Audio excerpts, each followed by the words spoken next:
Good afternoon. This is the House Appropriations Committee. It is Friday, February 21st, 2025. And we are continuing our tour of the FY26 budget. It's just a little bit after 2 o'clock, and we have our last group of the day, the Adjutant General, and we're delighted to welcome you all here. We have lots of new folks on the committee this year. As you can see, we've a few seats empty because people are having meetings and things, but we'll introduce ourselves and tell you who's missing, and then have you introduce yourselves and take it away. Okay? So good afternoon and welcome. John Kusenska, representative from the Essex-Kelly District, and good to see you again. Good to see you. Yeah. Mike Nigro, represent Bennington and Pelham. And next to John is Dave Iacoboni from Morristown. This is Tom Stevens from Waterbury, Jim Harrison from Chittenden. I'm Robin Scheid from Middlebury. I'm Tiff Bloomley from Burlington. This is Trevor Squirrel from Underhill and Jericho. And I'm Wayne LaRush, and I represent Highgate, Franklin, Richford, and Berkshire. Hi, I'm Mike Marucci, and I represent the Wyndham 4 district, and that's And Lynn Dickinson, I represent St. Albans Town. Great. And Rep. LaRush, you're the liaison, yes? Okay. You've already met. Okay, great. I introduced you to Tom Stevens in person. Great. Oh, great. Okay, so if you'll introduce yourselves for the record. Of course. So my name is Brigadier General Hank or Henry Harder. I'm the Deputy Adjutant General, and I wear 2 hats, and I'm also the Assistant Adjutant General Air. I'm representing Major General Greg Knight today. He's in DC, returning later tonight. So you've got the understudy today, but I think we can appropriately. Just fine. Excellent, excellent. Yes, I replaced Ken Gregg as the Deputy Adjutant General a little over a year ago, and that's, as you all know, a state position. And then on the military side, I'm also the commander of the Air National Guard side. Yeah. Hi, my name is Kim Fidelli. I'm the financial director for the state military department. I'm Alana Tate, the legal services specialist for the military. Welcome. Okay, and we have, it's either on your computers or in your hand. We have copies of your presentation. Yes, ma'am. Well, thank you. Thank you for the invitation to be here. It's always our honor to come down and to share with what's going on with the Guard with you all. We appreciate the job each and every one of you do on behalf of the citizens of Vermont. So once again, my name is Hank Harder. I'm the Deputy Adjutant General. I'm just going to give you kind of a broad overview of what's going on in the Guard right now. And then Ms. Fidelli is our budget specialist and director, and she will get into the nuts and bolts of the budget. As you said, you have all of our materials, so we will give you, I think, a good broad overview of the military department budget and what's going on with that. And then, of course, any questions you have. Great. And I think that we're your last act today, so we will try to be respectful of all your time as well. So Thank you. I'm going to start with just an overview. Bottom line is your Vermont National Guard is strong. The state of your Guard is strong, both Army and Air. I'm going to go over some of what's hot in the Guard right now, some challenge areas for us, and some of you are well aware of those. And like we said, we'll talk about the nuts and bolts of the budget.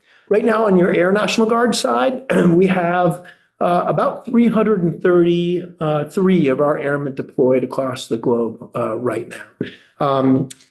The main footprint of the aviation package, which is our F-35 fighter wing with maintenance and support folks, are deployed out of Kadena Air Base in Japan on Okinawa. And they left just after the new year. And it's scheduled as a 3.5 to 4 month deployment. It's a federal deployment. It's what's called a theater security package. So it's part of a normal rotation for the United States Air Force. And obviously the Air National Guard is a combat reserve of the U.S. Air Force in terms of doing training with our allies and partners across the globe. And this is a normal rotation. We relieved other active duty units out of Kadena Air Base so they could rotate back to the United States and rotate back to their home bases. This is a deployment that we've known about for quite some time. So as I say,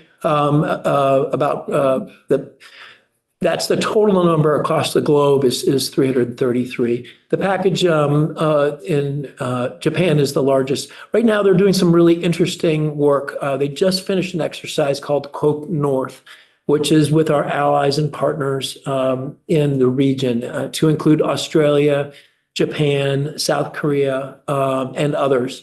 They're practicing how we would disperse forces across the Pacific if there was a security incident that needed those types of dispersal. So they went on to Guam. There's Andersen Air Force Base out of Guam. So they took a portion of their forces and operated for about 3 weeks with our allies and partners out of Guam. And all the reports back are it was a very successful exercise. And now they're now in the process of repositioning back to the main location in Kadena Air Base in Japan. So really, it's a footprint that goes across the Indo-Pacific region, which I think you all are aware is strategically, even though there's other trouble spots on the globe with Russia and Ukraine, and obviously in Israel and Gaza, strategically, really since the mid 2010s, 2015, 2018, our national defense strategy, we've been trying to pivot towards China, because China is obviously economically a powerhouse, and then militarily, really over the last 10 to 20 years, their military has changed dramatically. So that's why there's so much focus strategically in this part of the world. And your Air National Guard is part of that, part of the United States Air Force strategy. And we're very proud of the men and women that are over there. Thank you. At this time, go ahead. Just quickly, the small numbers scattered across the globe, those are training with other allies. Yes. So for the aviation package, which is in Japan, is certainly a training mission, and that theater security packages. It's just working with allies and partners for security and cooperation. The other piece of our airmen is we have about 66 airmen. As if you got the full brief, there's a map in there that shows where all Air National Guard forces are across the globe. And they're spread across primarily the Central Command area of responsibility. And so that's in your Mid-East, Southwest Asia area. But also include African Command and European Command. And those are smaller groups of airmen that are on a regular deployment schedule. We call it, of course, we have acronyms for everything. So RCP, so Reserve Component Period number 5 is the bucket. And in about every between 3 to 5 years, that comes up. And those are 6-month deployments. So those are a little bit longer than the aviation package is going to be deployed in Japan. It's less time than our Army Guard deployments, which are typically a year or over. But for the Air Guard, it's at 6 months of time away from home. And that combines both our traditional guardsmen, our part-time force, and our full-timers that rotate with that. And of that RCP, those are a lot of what I call the support groups. So those are security forces folks. Those are administrative and personnel folks. There are services that help with basically care and feeding of our deployed airmen, soldiers, Marines, sailors, Coast Guardsmen across the globe. So they're really spread out across those 3 different command areas. So that's kind of the deployed picture right now for the Air Guard. Other big news or just pretty time frames that we want to make note of is this past October marked the 5th year that we fielded the F-35s at the airbase. So they came in October of 2019. So in October of 2024, we've been operating that platform for that long. We've learned a lot of lessons along the way. We are the trailblazers there. We're the first Air National Guard unit to field the F-35. We've helped our sister units in Wisconsin and Alabama as they're fielding it. And then next is the Florida Guard out of Jacksonville, Florida. And then back to New England, the Massachusetts Air National Guard, it was announced earlier last year that they will be fielding the F-35 down at Westfield Barnes Airport. And they currently fly the F-15. So similar to our transition from the F-16, which was a 4th generation fighter, they're transitioning from the 4th generation F-15 to the F-35, and we're happy to help them with that. Some programs that you've probably heard about is our state partnership program that General Knight talks about regularly. And that's a program that is very well thought of nationally, certainly within the Pentagon and State Department. Our 3 partners are North Macedonia since 1993, Senegal since 2008, and our newest partner is Austria since the spring of 2022. So throughout the fiscal year, the federal fiscal year and state fiscal year, we have smaller groups of airmen and soldiers that go to those 3 countries and help with professionalization, and it's really a two-way street. Some training, some familiarization, and then they send their soldiers, airmen over to Vermont and see how we do business here. And it's really mutual sharing. And one of the big opportunities there is to grow it outside of just a military to military connection. For example, in Austria, they have a Burton snowboard factory there. And so there are these synergies that already exist. The Trapp Family Lodge in Stowe, when the first Austrian delegation came over in the spring of 22, it made sense that we would host them at the Trapp Family Lodge. And it was wonderful. It really is. And so, and obviously, Austria has a much longer history as a country than even the United States. So we can learn as much from them as they hopefully can learn. And please, if there's any questions along the way, happy to go into more detail. One notable engagement with Austria happened in the last summer. And it was an exercise, the first time that we did an exercise in Austria with our F-35s, because Austria is a neutral country. It's in their constitution since 1955. So it was the first time the Air Force F-35s had been on the ground. We did a short visit in the summer of 2023 that I got to be there for that. So that was actually the first time. But then last summer, we actually participated in a joint training exercise with their airmen and their Eurofighter platform. And then we participated with Switzerland as well. So two neutral countries, participating with Vermont in an exercise. It coincided with the biggest air show in Europe called Air Power. So over 300,000 attendees, and we had a footprint of about 30 Air National Guard folks and a few Army Guard folks that were able to go over to that. Interestingly, the Austrian Air Force is about the same size and the Austrian Army as the Vermont Army and Air National Guard. So those synergies exist. And then on the Army Guard side, we fly the Black Hawk helicopters and they fly those as well. So there's a lot of ways that we can collaborate with all of those partners. And so it's been a great success story, a great opportunity for our airmen and soldiers to mix in with those three countries on a nation building kind of mission. And then General Knight's really hopeful, especially with the work that's gone with the sister state bill that kind of worked through the legislature last year. General Knight has a seat on that committee that's working to flesh out what that's going to become, but really opening up more economic ties to some of those countries as well. On the Army Guard side, their most recent deployment got back last year in 2024, and that was our Charlie company of our Army Aviation. So that was primarily the Black Hawk medevac helicopters. They have a medevac mission, and they had a very successful tour, primarily in the CENTCOM area of responsibility. So they were spread across that area in Kuwait was the main base, but then they had forward locations in Iraq and other areas in the area of responsibility. It's a real point of pride. Vermont is thought of well across the nation for both our Air Guard and Army Guard. But that in that period, they did over 900 medevac missions, and they never missed a call because of maintenance or crew rest or anything like that. So really a point of pride. And those were medevac missions for both U.S. servicemen, coalition partners, and then some civilians in that whole region. So they finished that and came back successful from that. On the horizon for our Army National Guard is this summer, and it's called Immediate Response 25. It's a multinational NATO-based exercise where we'll have our soldiers in Greece and North Macedonia, which is one of our state partnership countries, and we'll have elements of our 86th Infantry Brigade and other units there for a few weeks of annual training this summer.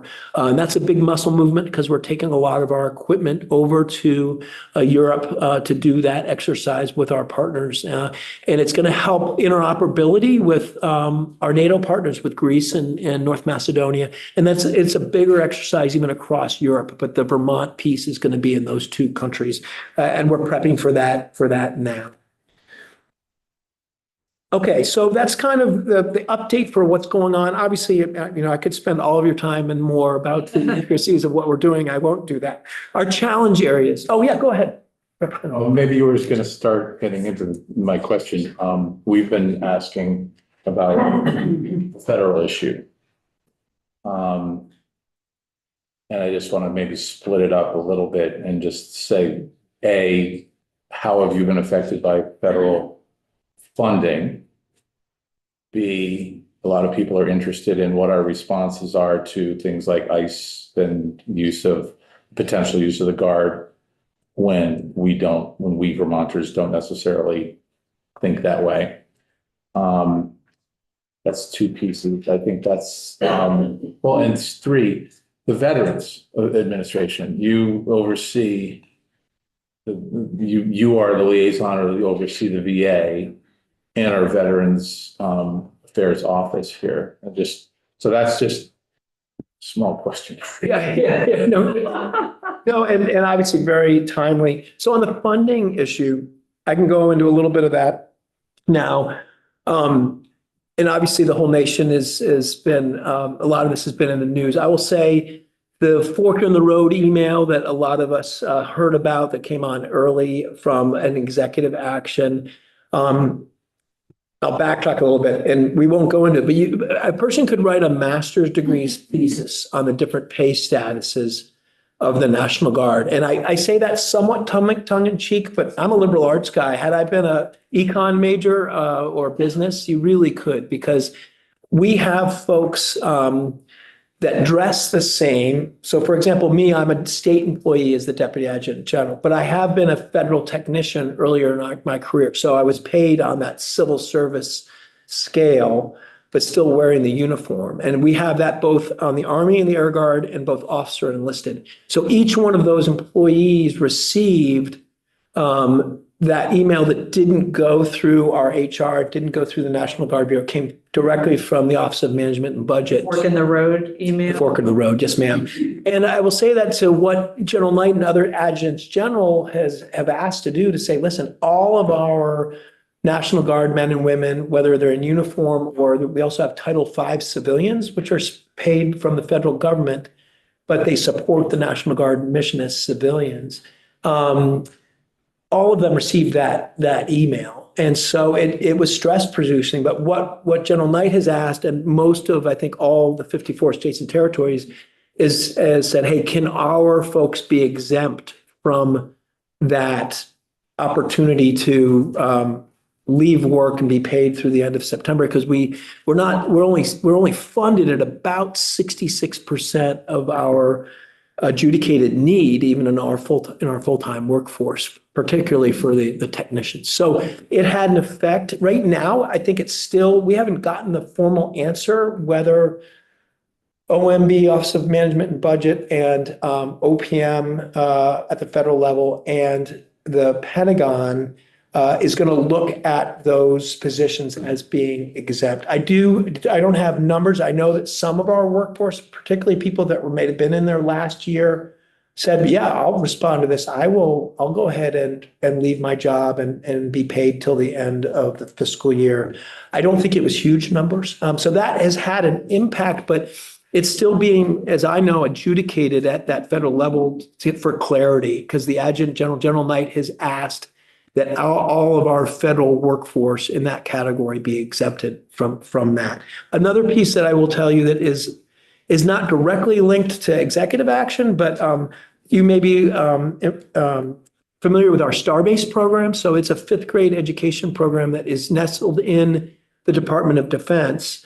But that funding under the continuing resolution is in jeopardy. And actually the state is covering between now and the end of the continuing resolution, March 14th.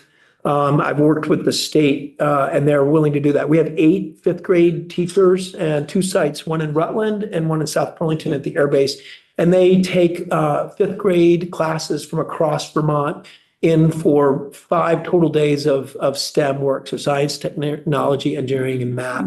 That program, and once again, I think that's more has to do with the continuing resolution than the change in administrations right now. But that's something we're worried about. It does have congressional support from our Vermont congressional delegation, but that has had an impact. And then holistically, sir, yeah, I mean, the flurry of executive actions, a lot of the National Guard from General Knight on down, we were answering the mail on lots of requests for information as a result of the various executive actions. So we're complying with them as best we can. But there's Is the federal definitely. government asking you for information about what you're doing? Yes, ma'am. Yeah, and sometimes that's normal because we work, we're combat reserves of the Air Force and the Army, and then our resourcing comes from the National Guard Bureau in DC, and they're responsible for resourcing and policy. But because some of the executive actions were bypassing Right. our command structure, if you will, it's created a lot of churn to try to answer very short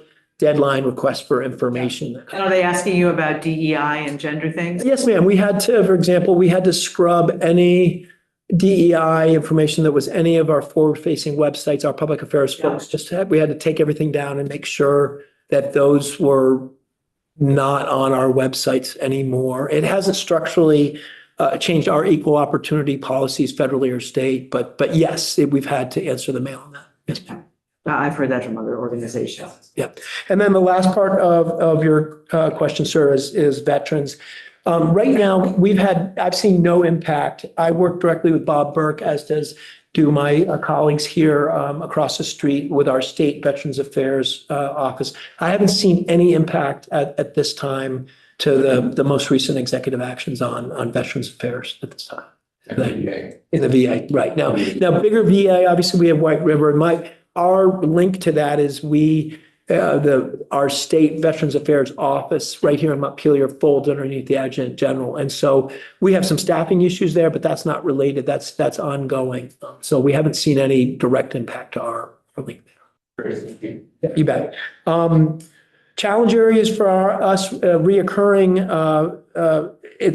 I say reoccurring, they're enduring unfortunately now, but recruiting. So we're between 600 and 700 positions. Vacancies primarily are what we call drill status guardsmen, part-timers in the Army Guard, and about 100 in the Air Guard. And what are the causes of that?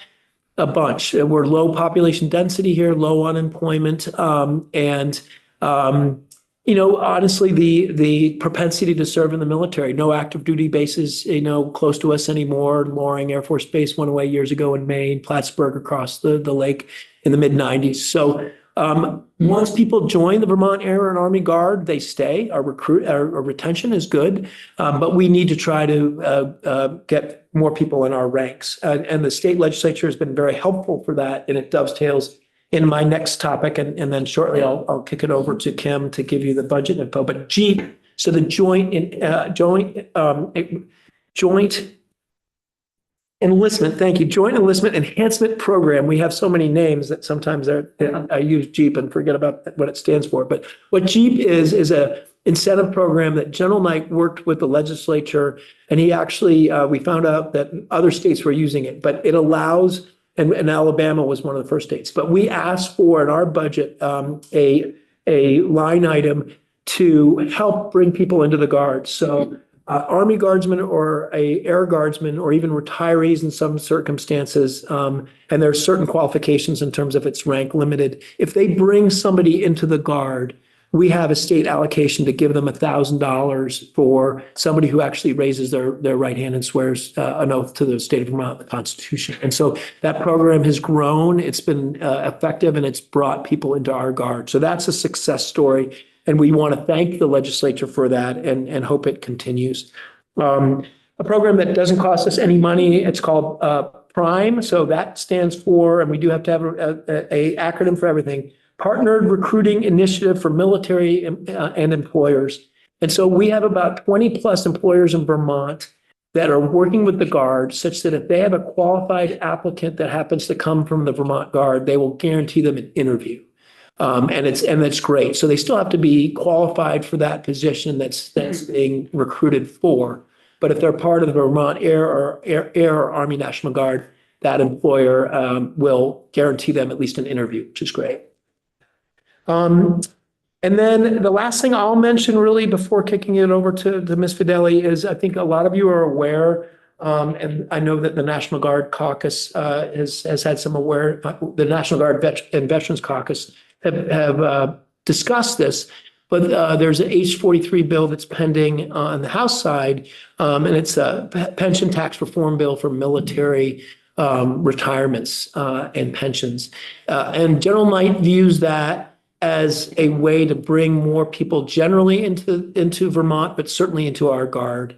So for example, if somebody joins either the active duty portion that we have here in the Guard, we call them AGR's Active Guard Reserve, very similar to entering any of our services out of high school. So let's say 18, you do a 20-year commitment, and then you earn a pension.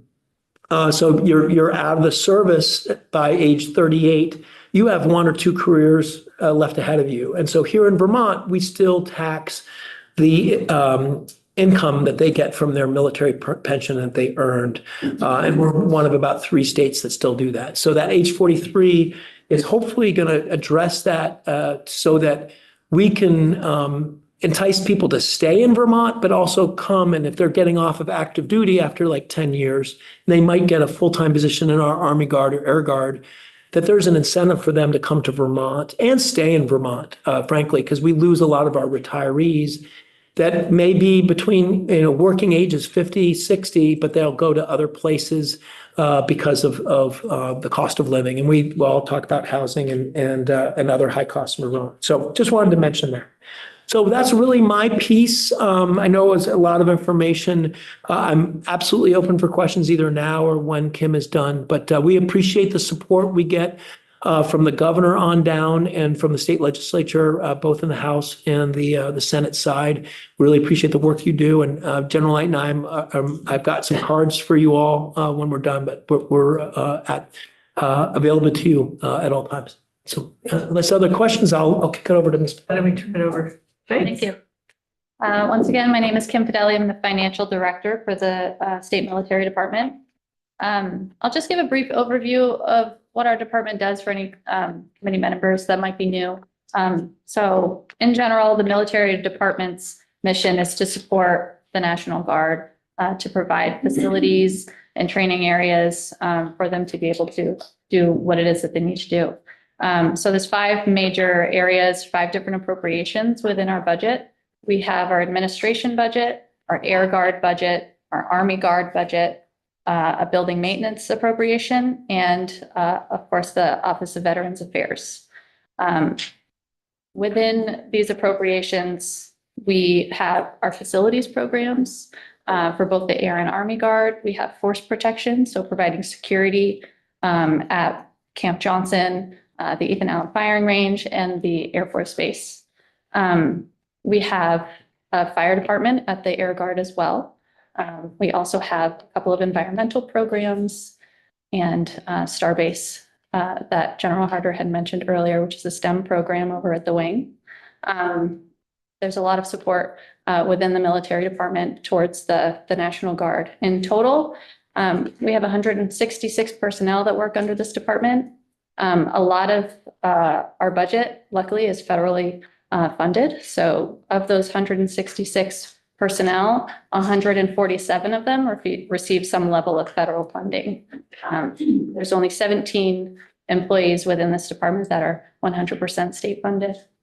And to provide some context as well as to who it is that we're supporting, the Vermont National Guard in FY24 had 905 full-time employees and about 2,200 part-time personnel.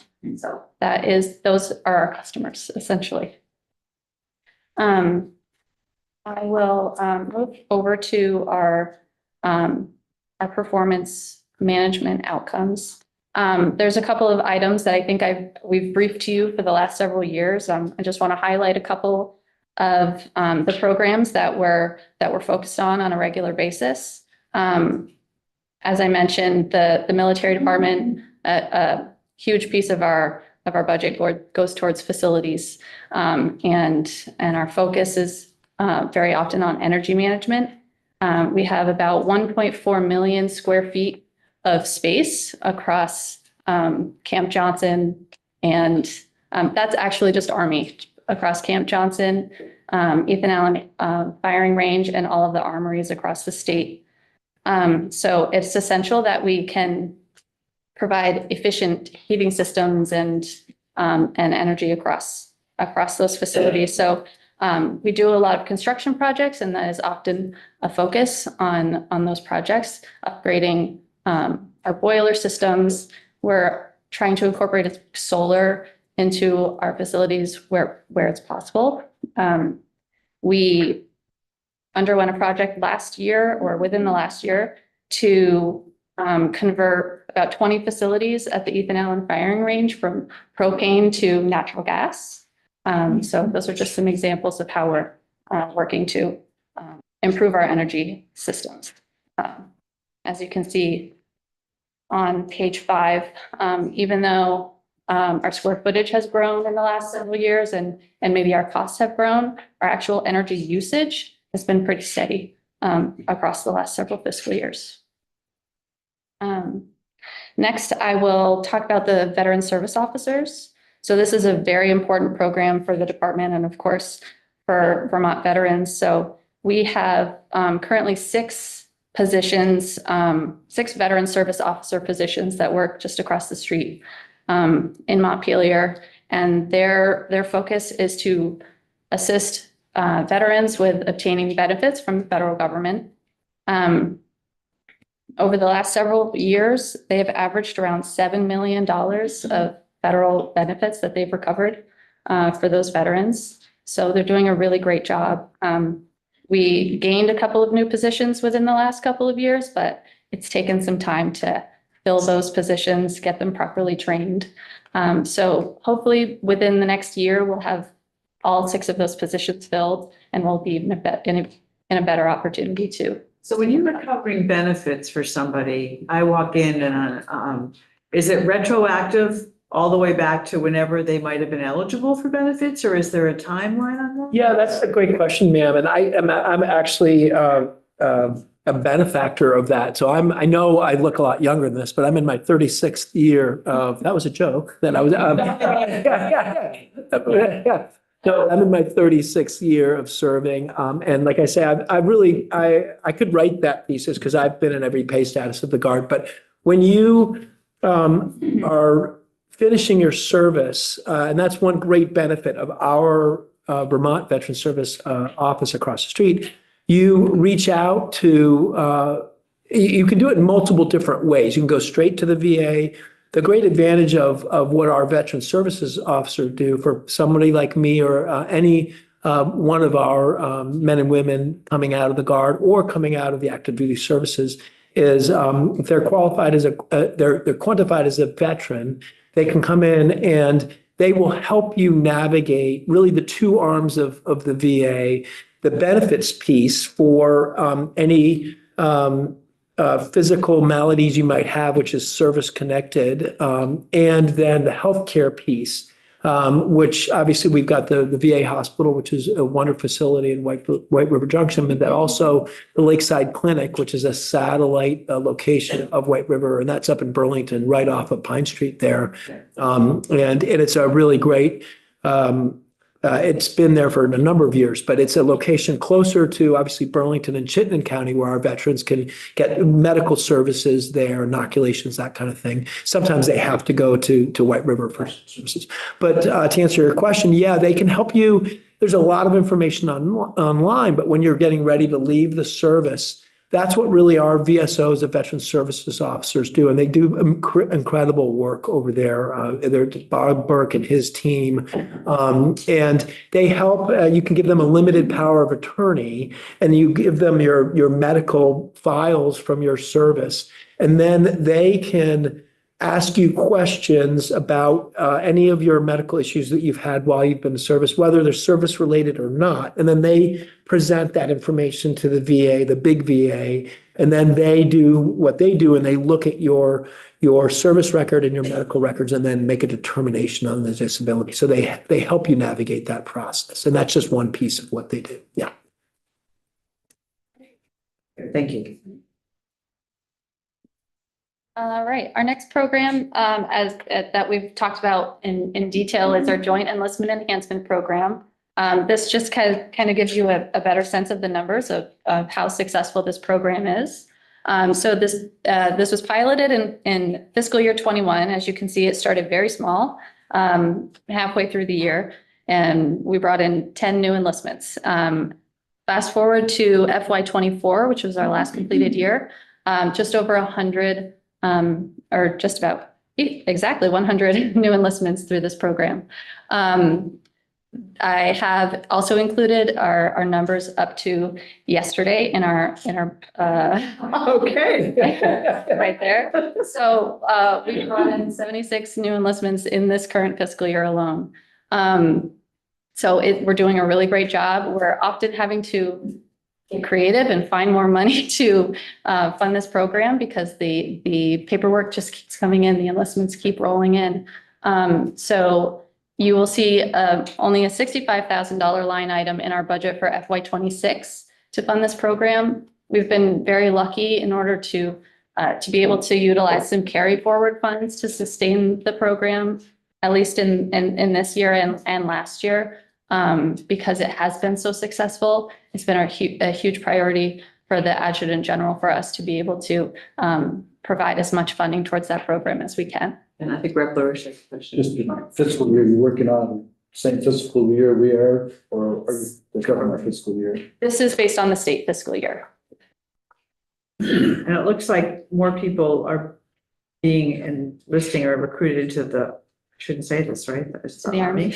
Yeah, the Army, so the Army is bigger. There's a competition going on. Yeah, we do. Yes, ma'am. Yes, ma'am. As you can see, the air started out, ahead in 2022. But no, and we're, General Knight and I, we're thrilled whether they're Army or air. Sometimes we actually have members that it doesn't qualify for Jeep that will finish a tour service in the Army and maybe there's a job in the air they like, and vice versa. So, but yes, ma'am, but it's a great program for both sides. Excuse me, yes, you've had this increased enrollments. What can you attribute that to? Or do you know? I'm sorry, I missed the question. What is the increase caused by? Oh, Or do okay. you know? Yeah, I mean, we can both talk. I think it's just awareness of the program, ma'am. So it was a new program, back in 2021. So we really didn't have it. And part of it is honestly marketing it even within the Guard. So the Yeah, the Yes. Jeep program. So really our units, so over the last, really 4 years, 5 years when it started, as Kim said, it started midway through that year. That's why the numbers were so small. But it's really all of the units letting our own members know, hey, this is available to you. So we have, it's on our own social media pages, it's on posters and bulletin boards, but letting people know. And then, the entry requirements, which once again, we won't spend a lot of time on it, but the medical qualifications to getting in the Guard, getting in the services is robust. And these days, that's a big challenge. We have about a 50% loss rate when you have a young woman or young man wants to come in the Army or Air Guard. They go to a military entrance processing center, MEPS, and they're scattered across the country. And then they have to get through that physical. And it can be things like childhood asthma. There's certain things you get waivers for. But it's a high bar to pass the medical piece. So these Jeep payments don't come in until they've successfully been able to enlist. And so that takes some time too. But yeah, just really the awareness of the program to get people to use it and say, hey, you're going to benefit if you bring somebody that wants to join our team. You have one last thing, you have a similar spike or increase, maybe not a spike, but an increase in the National Guard Tuition Benefit Program. I mean, is that long enough now that you can really say this has worked? Yes, ma'am. And Kim's got the numbers, but just anecdotally, I was with some of our young airmen last drill weekend. And this is something we do regularly, but I'm sitting with a group about this size. And they happened to be from our medical clinic. And so there was 4 young women on one side of the table.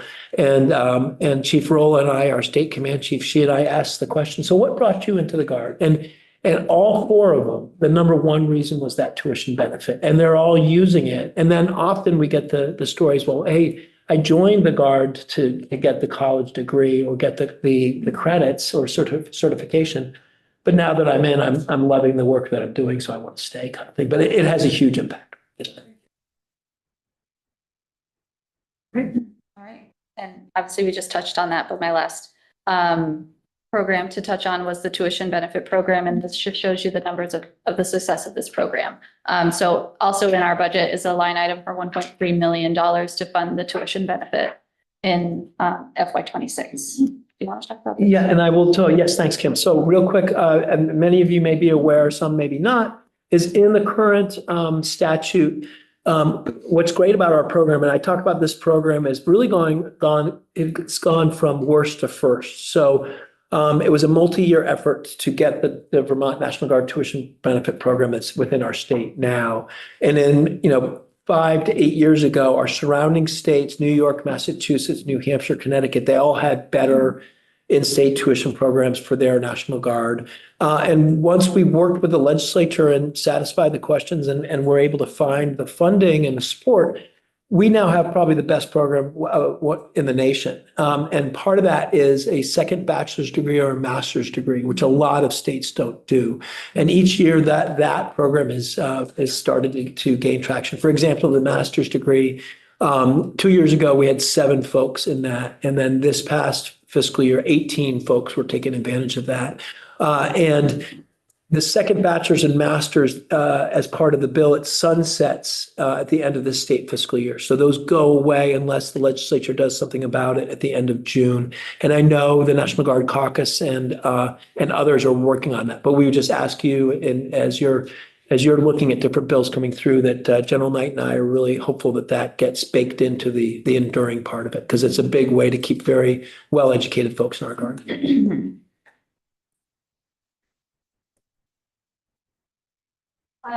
So I'm going to jump into the numbers. I'll talk a little bit about our federal funding that we receive. As I mentioned, a very good portion of military department spending is federal dollars. About 88% of our spending is federal. We have cooperative agreements with the National Guard Bureau. There are 16 awards that we receive annually. The majority of those awards are 100% federally funded, with the exception of just 3 awards. That's the Air Facilities Program, the Army Facilities Program, and the Air Environmental Program. They require some sort of state share, anywhere between 25 to 50%. Within fiscal year '24, our total spending was $46 million, and $37 million of that was federal. In addition to our regular annual programs, we also have 11 major military construction programs or projects that are underway right now. All of them are in design, but we're expecting to see about $137 million of federal funds for these projects over the next several fiscal years. So there's a lot of federal money coming into the state for construction projects coming up very hopefully soon. Just give an example of 1 or 2 of those. Sure. I have them listed in a couple of pages. So for example, the first one that we should see is construction of the Readiness Center in Linden, Vermont. That's about a $20 million project. We're lucky enough to have that project be 100% federally funded. Normally, a new Readiness Center would require a 25% state share. We're hoping to get this ready for bid in the next couple of months. So hopefully we'll see that very soon. There's several. Westminster. Not at the moment. So we're hopefully moving toward regional readiness center soon. We recently obtained some land in Swanton, Vermont for our Northwest Regional Readiness Center. So we're hoping to initiate some design contracts on that one very soon as well. Westminster is one of our older armories that we still, we need it. We need it for the units that are there. Ultimately, the plan is to have 4 regional super readiness centers, if you will. So the Linden will be the first one in the Northeast, then Swan, and then we're still looking for appropriate land in the Southwest and then Southeast. Just wanted to point out that visiting Westminster, I was impressed that when I walked into the facility, the first thing I saw was a row of chainsaws. Well, yes, sir. And They use chainsaws as much as anything else in preparation or to assist in storms. yeah, and that's one area when Tim and I, my oversight, it's probably one of the most important things to you is our domestic operations when we're called out for the floods and ice storms and things like that. So with a few minutes after Kim's done, I can touch. Thank you. I think grants, we've essentially covered. The biggest piece is the tuition benefit program. There's a couple of small grants within the Veterans Affairs appropriation, funding to the Boy Scouts for a Veterans Day parade each year, funding to the American Legion to support the Vermont Boys and Girls States programs. We also, it's not included in our budget, but we also do fund administer the Vermont Veterans Fund grants. The funding is all received through donations, much of which comes through state tax returns when people can elect to donate there. So we tend to award somewhere between $70,000 and $100,000 of small grants to veteran support organizations each year. I can go into the budget now. Good or bad, I don't have a very exciting story to tell you about that. Not too much is changing for our department. Within our administration program or an appropriation, this mainly funds some state funded positions, our internal service funds, our tuition benefit program, and the JEEP program as well. The majority of the change here, I would say, is salary and benefit related. That's the story with administration. Within our air services contracts, as you can see, there's about $12.5 million of federal funding that comes in for just $800,000 of state funds that are required. That's the state match for the facilities program and the environmental program. That's had some changes within the last year, mainly payroll again. All of our maintenance staff underwent a class action reclassification within the last fiscal year. So many of those folks received 1 to 3 pay grade increases as a result, in addition to a 4.5% cost of living increase, regular benefit increases. Our total pay increases about $63,000. Trying to offset some of those increases as well by reducing some operational costs. We are luckily heading into a steady state following the onset of the F-35s and the increase in utility costs. We received a waiver for an increased federal contribution for 3 years.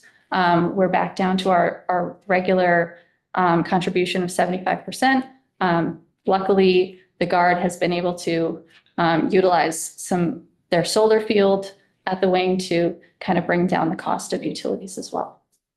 Reverend Murphy has a question. In regards to costs, and I remember you were saying about switching over to natural gas from propane. My understanding is since the start of the heating season, natural gas has risen 27%. That's something that you have accommodations for in your budget. And are there other fuels such as the aviation fuels that you're seeing increases, or you have?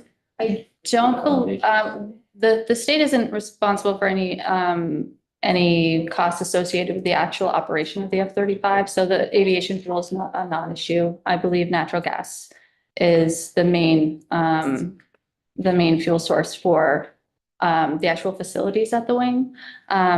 It's something that we're constantly keeping an eye on. So we're hoping we can reduce some costs elsewhere outside so that we can absorb any utility increases as well. For instance, we're submitting a waiver request to the National Guard Bureau to increase the federal contribution for certain payroll costs for several different employees. We did receive a waiver for one position that saves $13,000 per year over the next 3 years in payroll costs. So any of that savings we can utilize as match towards other areas such as increased utilities. And we can get you, that's not a number, but I think you're right. I mean, we pay the same rates as others for the natural gas. So we can do some research to see how much our expenditures on those have increased.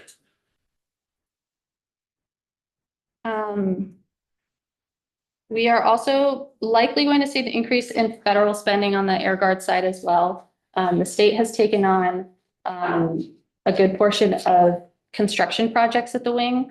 Federal contracting has become a bit of a challenge in the last couple of years, just due to staffing issues. And to be honest, state contracting procedures are much easier than federal contracting procedures. So they're trying to utilize our services as much as they can. So we introduced a new SRM, Sustainment Restoration Modernization Program, in the last couple of years. So we're able to perform some small construction projects. We were just awarded a $14 million major military construction award to build a new cyber operations squadron at the wing as well. Again, 100% federally funded, but they get to utilize the state contracting procedures. That was what I was. That happens. That sounds like the best of both worlds. Yes. From my standpoint too, I'm glad you're getting fun. So, thanks. Moving on to Army services. I always like to point out, you only ever see a federal dollar amount in the Army appropriation. That's because the state match lives in our building maintenance appropriation, right next door to that. Again, this number is much higher than it has been in previous years because of all those major military construction projects that we have going on. And those are all listed right here. These are all the awards that we have currently active. There are likely more to come. But these projects mainly in Linden, building a Linden Readiness Center. The majority of these other projects are located either at Camp Johnson or at the Ethan Allen Firing Range. In our building maintenance appropriation, it's a very similar story to the Air Guard. Maintenance staff also received the RFR reclassifications. So payroll costs are increasing. We have a savings in operations of about $100,000. I will say $60,000 of that savings was an internal service fund that went down. It was our property insurance, I think. So we can thank the Agency of Administration. So something actually went down. That when Kim and I were ready for this, like our insurance costs actually went down, which doesn't happen often. So. Some other minor changes to our operational costs. We have divested of the Waterbury Armory as of last year, and we're in the process of demolishing the Winooski Armory as well. So that's two old facilities, mainly very inefficient, that we are no longer paying for those operations. And are those brownfield sites that you're aware of? Oh, you can say Are they brownfield sites? I'm not familiar with that I term. don't think so. Underground pollution? Oh, so I don't know about underground. Winooski is, they're definitely were identified of, in the demolition contract addresses the PCBs that are contained in some of the older walls and things like that. So above ground, that was part of the contract as we did the demo. It actually became a big portion of that contract to make sure that those were remediated, appropriately. I'm not aware of any underground. I don't believe so. I believe it'll be a clean. Yeah, at the end, and right now, the city of Winooski is very interested in that real estate, and actually the Board of Armory Commissioners, which is the governor, General Knight, and the Assistant Adjutant General Army, they've looked at that and said, so we hope to give Winooski the first right of refusal, the city of Winooski, but that land will be completely remediated with any environmental challenges so that they can use it if they end up purchasing it. So when you have the Readiness Center built in Swanton, the facility in St. Albans will be. Yes, sir. And that's had some challenge. Beautiful old historic, I think 1912 building, but yeah, that's another building that's got its challenges based on its age.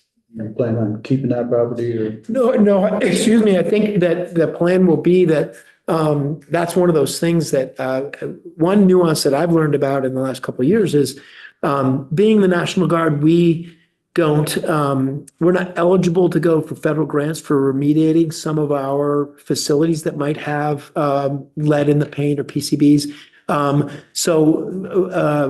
The ultimately the St. Albans Armory will be transferred out of the military department and then probably at a very reasonable cost, if anything, honestly, because of the challenges of its history. But then if it's a municipal or private, they would be eligible for some of those federal grants to try to remediate the facility itself. So that's probably what will happen. But we're continuing to use it. Certain areas are cordoned off. It's been a challenge.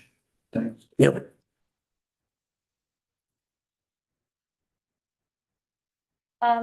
And our last appropriation, which we've discussed fairly at length, is our Veterans Affairs appropriation that funds 11 positions across the street, including a director, six veteran service officers, some administrative support staff. That office also supports the Veterans Memorial Cemetery down in Northfield, which receives special funds from the Department of Veterans Affairs to support the operation of that land. There's also some federal dollars in here as well. That is one cooperative agreement from the Department of Veterans Affairs that funds a position who is responsible for auditing colleges and universities across the state to ensure that they're compliant with the GI Bill. This appropriation has, I'd say, the most significant cost increase for pay and benefits. As we mentioned earlier, we had recently obtained a couple of new veteran service officer positions. And at the time of our FY24 and 25 budget preparation, we knew that we would have some vacancies coming into those fiscal years as well. At this point, we are anticipating all of those positions being filled in 26. So we had previously built in a $49,000 vacancy savings into this current fiscal year. That vacancy savings will be going away in FY26, in addition to regular pay increases for those positions. So that's why we're seeing about $145,000 increase for pay and benefits there. Because it's reality. Yeah. Very minimal changes across other than that. When you're done. Yes, that's essentially it. I have very minimal changes. Other than that, some of the increase for operations will include travel and training for those veteran service officer positions that are required to attend an annual training. So that should increase our base a little bit. You could give me a context to, this is general fund money, this is state money. And this represents X% of your full budget, because so much of your full budget is federal. What's the number now? So I'd have to redo that just a teeny bit, but I tend to break it out a little bit differently because we have our administration budget and our Veterans Affairs budget, and then our other general fund is all supportive through the cooperative agreements. Funding through the cooperative agreements, it's about 88% federally funded. And then I'd have to tack on another probably 3 million for just regular state supported. But the total, is that just under our total state budget from state funds is typically not more than right now $9 million. So it's about 7.1 million. okay, and then our total expenditures are right around 100 million, I believe, so that you get the sense of the federal share. Federal funds for this coming fiscal year is about 72 million, as compared to 7 million for the state general fund. And so during floods, though, we pay for that.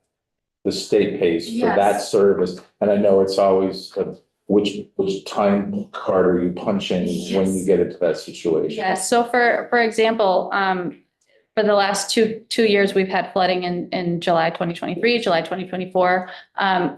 Funding comes into our administration appropriation to fund the state active duty response. And then we seek reimbursement from FEMA. I think this past flood, we might be responsible for a 25% share for a couple of days of that flood. So the state contribution ends up being fairly small.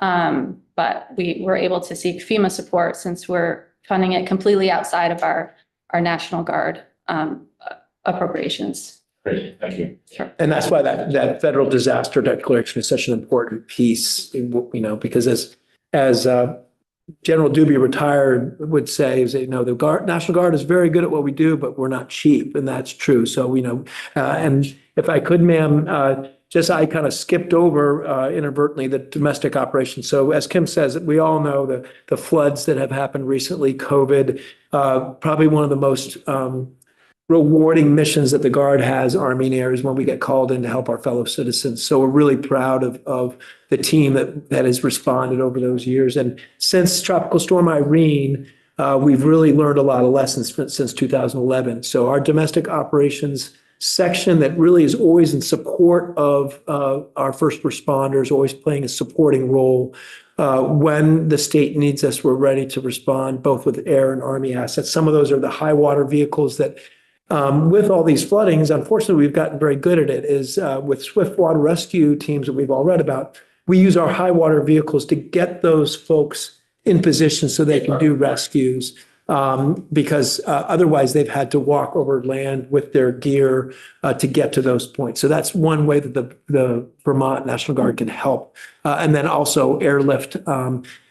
Sometimes we even, will have help from New Hampshire and Maine with their utility helicopters that have lifts. Our medevac helicopters have it, but they were deployed. So bring them in through those EMAC agreements to help. So domestic operations is absolutely an important part of obviously what we do. I have two questions for LaRouche and then. No, not a question. Let me just try to summarize it since I may have to deal with this.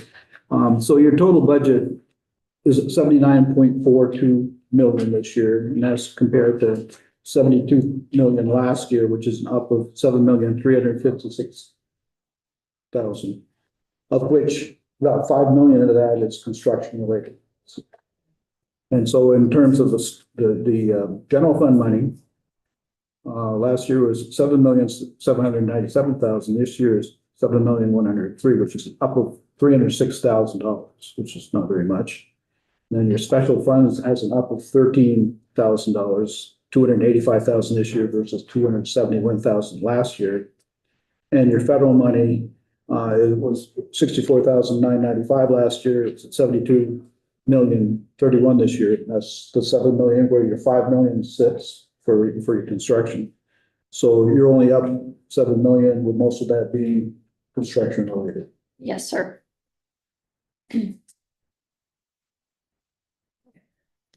And I'm John. just going to add because there's a group of us 2 years ago that were invited to come to the airbase and see the F-35s, which was interesting to kind of see all that, but to be a lot more aware too of the other local response you provide to the Burlington area too, with fire response and EMT response, which probably isn't as well known. Yes, sir. Yeah. A significant level. Yes, sir. of response. Yes, sir. And another point of pride for General Knight and the rest of us is the Vermont Air National Guard Fire Department, which is 100% federally reimbursed. State employees through the cooperative agreement that are 100% federally reimbursed. And they, not only are they very good at what they do on the airfield, but they have many mutual aid calls every year. So they work cooperatively with Winooski, South Burlington, Williston, Essex. So they really, and I can't say enough about our first responders that work with all of the locals, both when there's events in and around the airport and beyond. Just wanted to point that Yeah, out. appreciate that. Yeah. There is going to be an open house Sunday, September 7th at the airbase. It's a joint Army and Air Guard. Our last one a couple of years ago, we were victims of our own success. 6,000 people came and there was a line of traffic well into South Burlington where we're doing a little better planning this year for parking and that kind of thing. So please come see us. And we do have legislator days. We have one in April and we'll get that information to you if you don't have it already. Great. Okay, any other questions? I'd like to give a special shout out to Alona, who was our second assistant clerk. That's correct, Is that yes. right? Yes. Great. Moved on up. I did. And we're very happy and privileged to have Alana with us, and she knows the inner workings of this building, and it's very helpful, so we're happy to have There her. it is. Well, great. Well, we're glad to be able to see Stevens you always again. goes for the chocolate and biscuit. Yeah.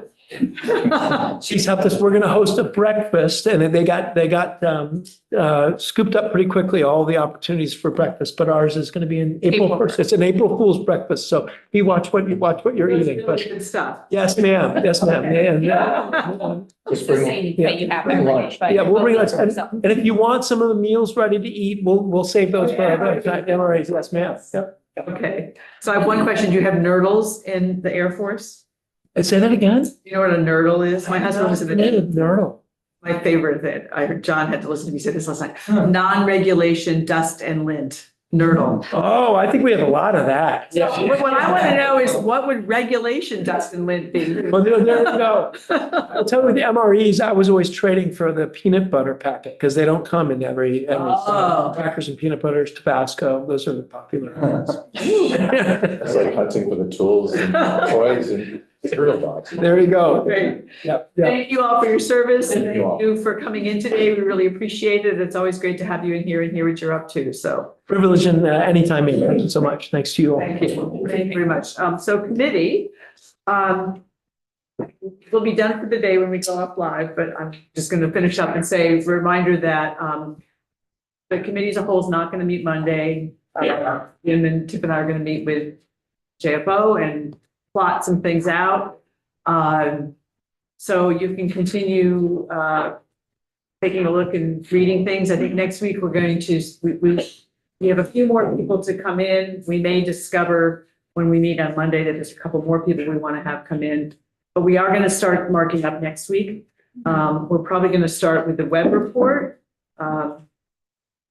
That's not too much of a surprise to Maria, but we'll be working on just, and then we'll try to get through some language. So I'm hoping that by Friday, we will have gone through the web report once and the language once. And there'll be a lot of holes. This is not anywhere near, this is like, oh, who's got this one? We never talked about this. And, you know, so things like that. And if we all go through them, that's how we'll find out all this stuff. So we'll go home for town meeting break, thinking about some of that. And then you all may have a little homework to do over town meeting if you need to, depending upon what we find out in your areas for them. Not a lot, but at least we'll have a sense of what's going on. So that's kind of the broad plan. And otherwise, have a great weekend, rest up, stay safe, no injuries, no illness, have fun.